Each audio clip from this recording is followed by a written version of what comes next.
Welcome back. Let's do question 112.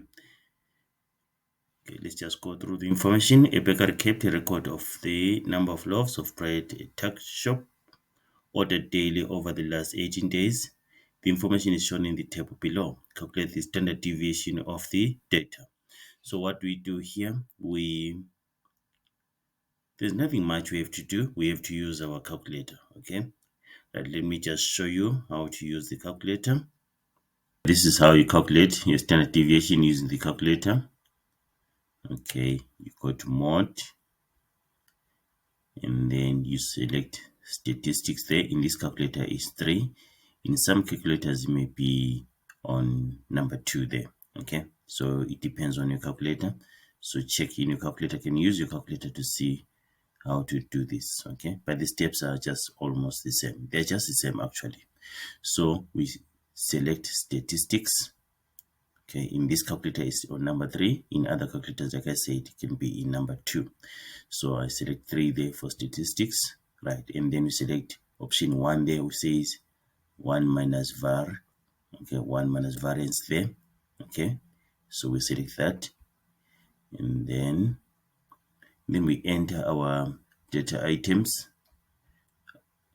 First one is 10, whichever way you enter them, but make sure that you enter all the values. Then equals 11 equals 13 equals, it goes on like that.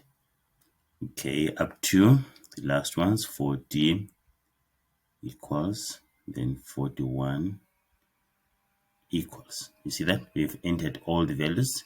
And then what do, then you press AC, then press shift 1. You see that? Okay, after the last value you press AC, then you press shift 1.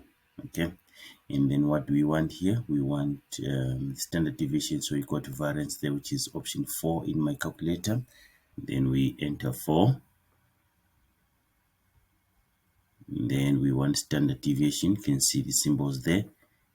And then we say 3, and then we press equal. See, we get our standard deviation, which is 10,17. This is how we use the calculator to find standard deviation. Okay, so just use your calculator, you'll get all your marks. So now our standard deviation, we found that our standard deviation is equal to 10,1707. It goes on like that, isn't it?